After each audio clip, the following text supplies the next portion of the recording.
नमस्कार, लोकसभा चुनाव की स्पेशल कवरेज में आपका स्वागत है। आपके साथ मैं हूं शीरी। आज 13 राज्यों के 88 सीटों पर वोटिंग पूरी हो गई। लेटेस्ट अपडेट मिलने तक 65% से ज्यादा मतदान हुआ है।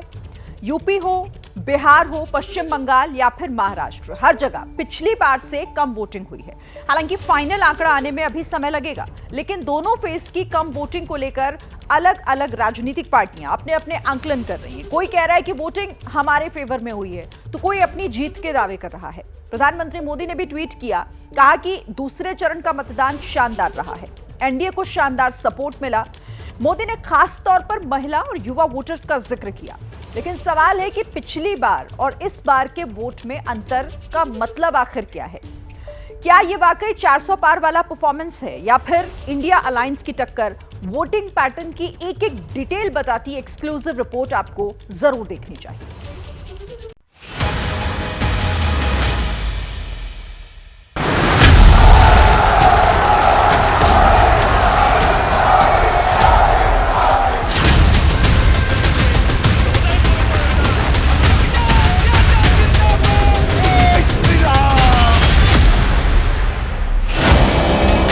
चुनावी सीजन है, नेता दिन रात रैलियां कर रहे हैं, जनता उनकी बात सुनती है। बीच में चुनाव की तारीख पड़ जाती है, तब जाकर मुद्दों की याद भी आती है। मुद्दे आपके सनद रहे, इसीलिए हमने एक बोर्ड गेम तैयार किया है। इसमें वो सारे इश्यूज हैं जो आपको वोटिंग तक खींच कर ले जाते हैं। मुद्दे आपके, वोट आपका, नेता भी आपका।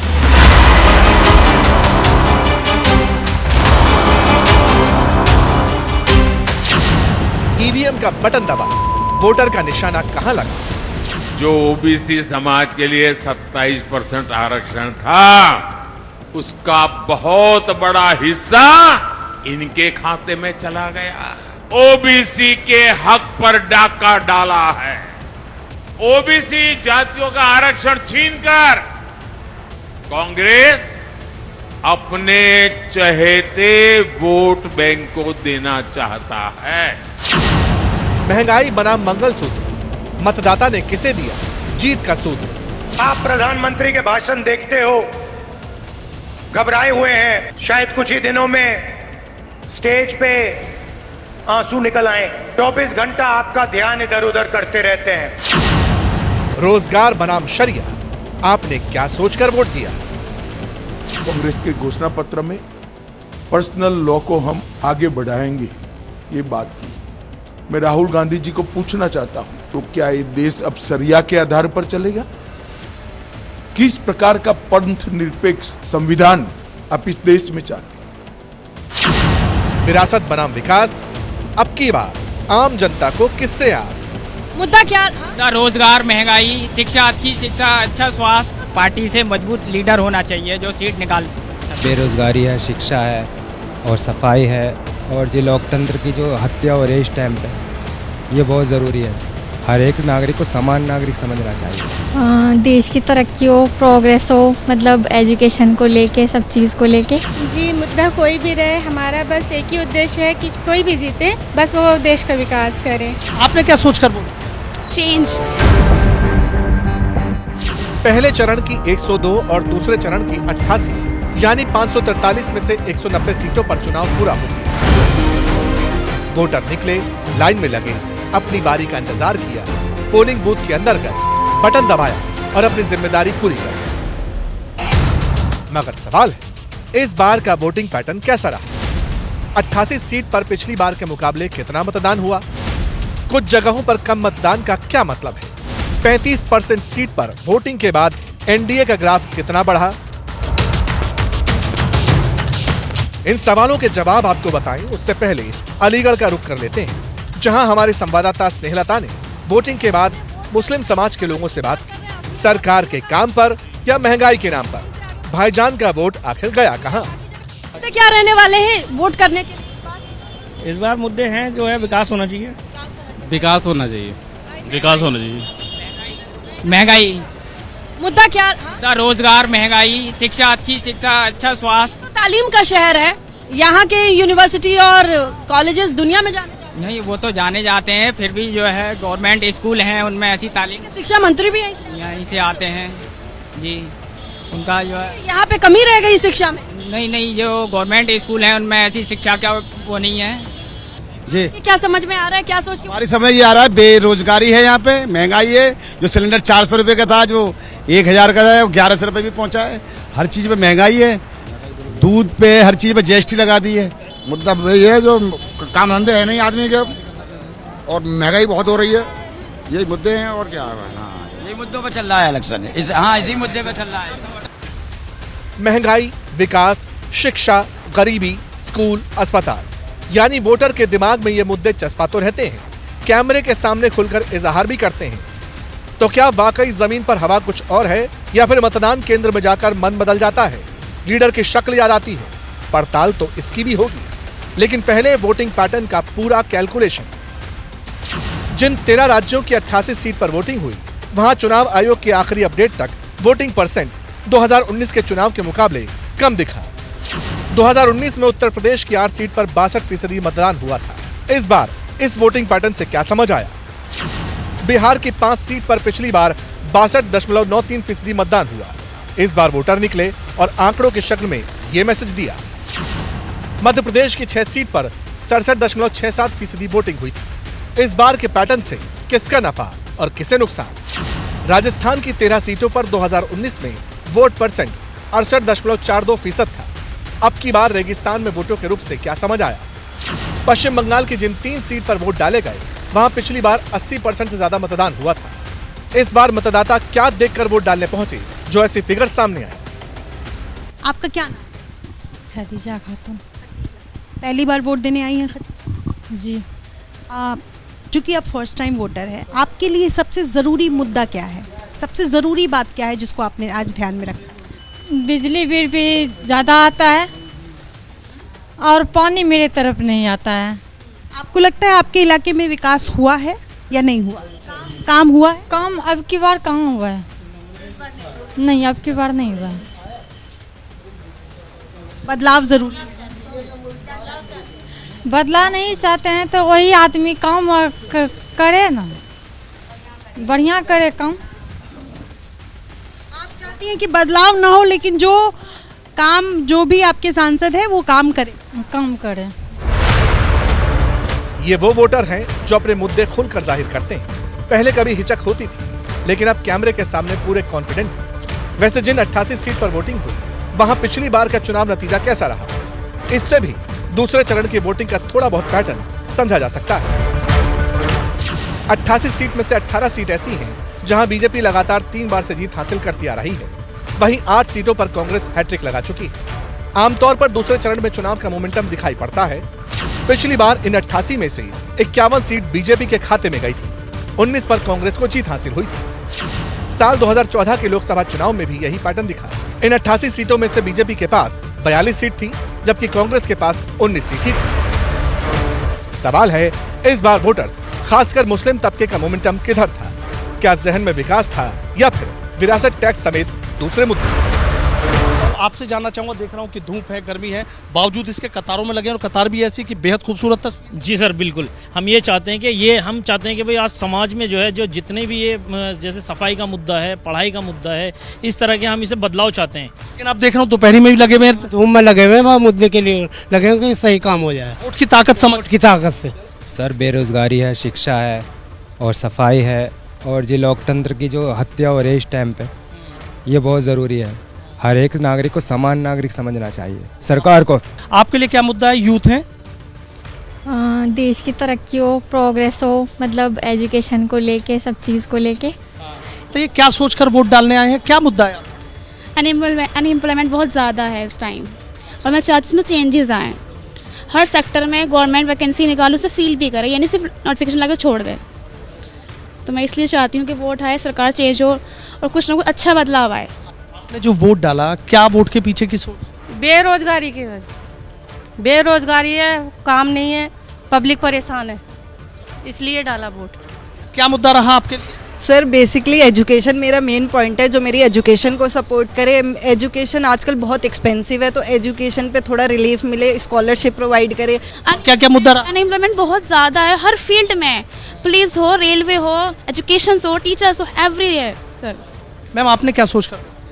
सर विकास के लिए कि न्यू डेवलपमेंट हो, सब चीज़ यानी कि चेंजिंग होनी चाहिए। और इस टाइम इतनी महंगाई बढ़ चुकी है कि एक 400 का सिलेंडर 1100 रुपये में मिल रहा है कि मैं सरकार के कुछ काम के लिए बेहतरी समझती हूँ कि अच्छा है और कुछ काम अच्छा नहीं है।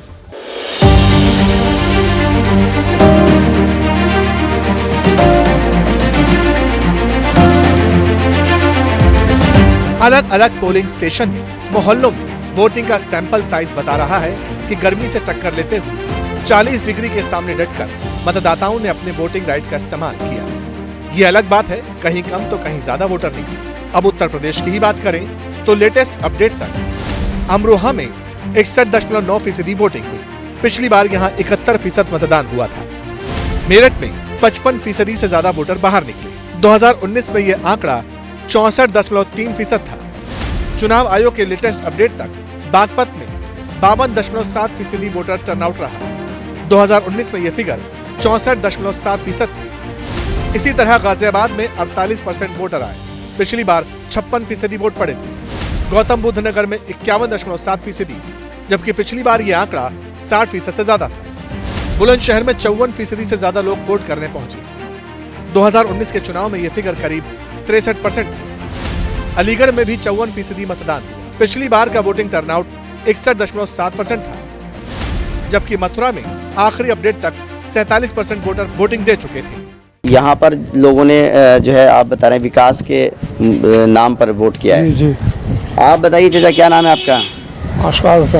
ये बताइए, जो मतदान किया है किन मुद्दों को सोच में दिमाग में रख करके मतदान किया है? मतदान यही सोच के करा है कि जो अच्छा विकास करेंगे वो देश को आगे बढ़ाएंगे, उन्हीं की कोशिश कर रहे हैं। अच्छा, हम भेदभाव किसी का कुछ नहीं मानते, हम हिंदू मुसलमान को भी नहीं मानते, सब भाई भाई हैं। जो काम करेगा वो ही अच्छा है हमारे लिए। जो काम करेगा, जो सरकार विकास करेगी वही अच्छा हमारे लिए। और लोग भी इनसे बात कर लेते हैं। ये बताइए चाचा, क्या नाम है आपका? शेर सिंह। ये बताइए किन मुद्दों पे मतदान हो रहा है आज? भाई जो अच्छा काम करेगा उस मुद्दों पे तो हिसाब जो बनेगा। आप बताइए, क्या नाम है आपका? मोहम्मद जावेद। जावेद भाई, ये बताइए आज वोट करके आए आप? जी। आप किन मुद्दों को ध्यान में रख करके वोट किया है? जैसा विकास चल रहा है ऐसे ही चलता रहना चाहिए। अच्छा, हाँ, बढ़िया विकास चल रहा है। ये बताइए किन मुद्दों पर वोटिंग हुई आज, आपने वोट किया? मुद्दा यही है, विकास हो रहा है और आगे भी होना चाहिए, और रोजगार भी मिलना चाहिए। जैसे बेरोजगारी का मुद्दा हर बार उठता रहता है कि सरकार नौकरी नहीं निकाल ली है या ये नहीं हो रहा है। मतलब रोजगार पे भी थोड़ा ध्यान होना चाहिए। जो बेरोजगार है उनके लिए नौकरी निकली है ज्यादा से ज्यादा। आपने किन मुद्दों को ध्यान में रख करके मतदान किया आज? बेरोजगारी पे ही करा और क्या वोट किया। अच्छा, मतलब बेरोजगारी जो है एक समस्या है। आपसे 7 साल पहले काम करे थे फर्म में, जब इतने रुपए मिल रहे थे, अब भी काम करें अब भी इतने रुपए मिले और कम हो गए। क्या मुद्दे जहन में थे, क्या सोच विचार करके? सोच विचार करके तो हमने ये दिया है क्योंकि बेरोजगारी ज़्यादा है।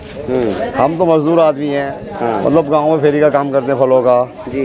एक गांव में ना 10 गांव में घूमते रहते हैं, फिरते हैं। अच्छा। जो भैया पैसा ही ना, क्या करें, पब्लिक कहते हैं कि पैसा ही नहीं, बच्चों को कहाँ से लेके दे दें। हम फिर बता दें, ये शाम 5 बजे तक के फिगर हैं। आगे आंकड़े और बढ़ सकते हैं। लोकसभा चुनाव में हर सीट के लिए पार्टी स्ट्रेटेजी बनाती है। इस बार भी ये दिख रहा है, लेकिन कुछ सवाल हैं जो देश की जनता के दिमाग में कौंधे लगे। पहले चरण के मतदान के बाद अचानक बयानबाजी तेज क्यों हो गई? दूसरे चरण से ठीक पहले जाति, धर्म, भगवान, डरने डराने वाले बयान क्यों दिए गए? अगर मुद्दा वाकई विकास का है, इंफ्रास्ट्रक्चर का है, तो फिर चुनाव को ध्रुवीकरण में धकेलने की कोशिश कौन कर रहा है? क्या वाकई वोटर जाति धर्म का चश्मा लगाकर पोलिंग स्टेशन पर पहुंचता है? आप भी वोट डालने यहाँ पर पहुँची हुई हैं, मुस्लिम है आप, तो कहीं ना कहीं जो है एक तुष्टीकरण की बात है। इस बार जो है कहीं ना कहीं कई मुद्दे ऐसे रहे हैं। आप किन मुद्दों को लेकर यहाँ पर वोट डालने आई हैं? जी, मुद्दा कोई भी रहे, हमारा बस एक ही उद्देश्य है कि कोई भी जीते, बस वो देश का विकास करे। जो बड़ी बात कह रही हैं आपकी, मतलब कहीं ना कहीं जो राष्ट्र का विकास, देश का विकास हो, ऐसी पार्टी को ही। जी, हम यही उद्देश्य से ही आते हैं, चाहे कोई भी पक्ष जीते, बस हमारा विकास हो उस चीज़ से। आप युवा हैं, आप किन मुद्दों को लेकर यहाँ पर वोट डालने आई हैं? आप तो तिलक लगा के भी आई हैं। बेरोजगारी, विकास, इन सब चीज़ों के लिए ये मुद्दा होना चाहिए कहीं ना कहीं। हाँ, हाँ। तो इस बार यही मुद्दा है क्या? बस चुनाव में एक एक वोट कीमती है। कई बार तो 50 वोट के अंतर से भी जीत हार का फासला हो जाता है, खासकर उन इलाकों में जहां हार्डकोर सपोर्टर की बजाय स्विंग वोटर्स का जलवा दिखता है। अब आपको बताते हैं कि वोटिंग को लेकर बिहार से क्या आंकड़े आए। आखिरी अपडेट मिलने तक किशनगंज में 56% से ज्यादा वोटिंग हुई। यहाँ 68% मुसलमान हैं। पिछली बार इसी सीट पर 66.4% वोट डाले गए थे। कटिहार में भी पिछला परफॉर्मेंस और अब की बार का वोट ट्रैकर अलग अलग दिखाई दिया। इस बार 55% से ऊपर तो पिछली बार 67% था। पूर्णिया में 57% से ज्यादा वोटर निकले। पप्पू यादव यहाँ से निर्दलीय उम्मीदवार है। 2019 में 65% से ज्यादा यहाँ वोटिंग हुई थी। भागलपुर में 47.3% लोग मतदान केंद्र तक पहुंचे। पिछली बार यह आंकड़ा 57% से ज्यादा था। जबकि बांका में आखिरी अपडेट मिलने तक 49.5% लोगों ने अपने मताधिकार का इस्तेमाल कर लिया था। जबकि इसी सीट पर 2019 के लोकसभा चुनाव में 58% से ज्यादा वोटर टर्नआउट था। सरकार किसी का भी हो, लेकिन काम अच्छा होना चाहिए। ये जात पात छोड़ के उठ के मतलब सरकार को सोचना चाहिए कि देश किस तरह से आगे बढ़ेगा और विकास अच्छा से अच्छा कैसे होगा। केंद्र में सरकार अच्छा होना चाहिए, धर्म से दूर रहना चाहिए, जिससे जाति धर्म का लड़ाई इस तरह नहीं होना चाहिए। अमन चैन जो हम लोग का देश में शांति होना चाहिए। सांसद ऐसा हो कि हमारे क्षेत्र का विकास हो और लोगों बेरोजगारी है, महंगाई है, ये सब का मुद्दा है। बिहार में कोई रोजगार नहीं है। आदमी जो है घर छोड़ के जो है दिल बाहर जाता है खटने के लिए, अपना पेट पालने के लिए जब बाहर जाना पड़ता है। हम लोग चाहते हैं कि अपने देश में ही हम लोग रोजगार करके कुछ खाएंगे। हम महिलाओं से बात करने की कोशिश करेंगे। बेरोजगारी से सब घूम रहा है, सबको रोजगार मिले, वैसा ही सरकार को हम लोग को इस बार चाहिए। बहुत महंगाई है, 1 टका का चीज खरीदते हैं उसमें GST लग जाता है हम लोग को। तो वैसा सरकार जो GST को कम करे, महंगाई को कम करे, विकास करे देश का, उसी को हम लोग चाहिए। वैसे एक सच ये भी है कि चुनाव जीतने के लिए सिर्फ एक जाति या एक धर्म का कार्ड नहीं चलता। दूसरे पक्ष के वोट में सेंध जरूरी है। क्या ये मतदान 400 पार का इशारा करता है, इसे मजबूत करता है, या इंडिया अलायंस की टक्कर का? देखा जाए तो आजकल बेरोजगारी बहुत ज़्यादा हो गई है। हम लोग चाहते हैं कि एटलीस्ट रोज़गार तो होना चाहिए, आज के युवा को रोज़गार मिले। और दूसरा, जगह जगह धर्म के इस चीज़ों के नाम पे लड़ाइयाँ झगड़े हो रहे हैं। हमें धर्म के नाम पे लड़ाई झगड़े नहीं चाहिए, हमें लोगों के लिए जागरूकता चाहिए, विकास चाहिए। बेरोजगारी भी है, रोज़गार नहीं है और सफाई नहीं है। महलों के अंदर कहीं भी सफाई नहीं है, बहुत बुरे हालत में, आप जाके देखिए। सरकार में जो है मतलब बेरोजगारी बहुत ज़्यादा हो गई है, महंगाई बहुत हो गई है इसमें तो इसलिए मतलब सोच रहे हैं कि भाई ये सरकार मतलब बदल जाए, कोई दूसरी सरकार आए तो उसमें देखते हैं कि मतलब वो सरकार क्या करती है हमारे लिए। महंगाई बहुत है, गैस सिलेंडर 900 रुपये का हो चुका है, 950 रुपये का, 450-500 रुपये का था, इसलिए आपके बदलाव चाहते हैं। हमारा जो शहर है वो स्मार्ट सिटी बने, हमारा ये सपना है। इस अधिकार को हम पूरा करना है विश्वास से अपने। हाँ बिल्कुल, विकास के ऊपर वोट करना है और सही प्रत्याशी चुनना है जो हमारे लिए काम कर सके। लेकिन यहाँ देख रहा हूँ बहुत लोग जागरूक नजर आ रहे हैं, तो वो तो अच्छी बात है, जागरूक होना ही चाहिए। तय जनता को करना है, कर भी रही है, और इसी के फाइनल नतीजे आपको 4 जून को सबसे पहले एबीपी न्यूज पर ही देखने को मिलेंगे। जैसे ही घड़ी का काटा दोपहर 2:30 पे आए, बबीता जी का दिल सास बहू साजिश के लिए मचल जाए। और ये है इनकी बहू, पूरे दिन ऑफिस की टेंशन हो जाए गॉन जब ये करें अपना फेवरेट शो फ्री टाइम पे ऑन। इनकी तरह आप भी देखिए अपना फेवरेट शो अपने टाइम पर और डाउनलोड कीजिए एबीपी लाइव ऐप अपने स्मार्ट टीवी पर।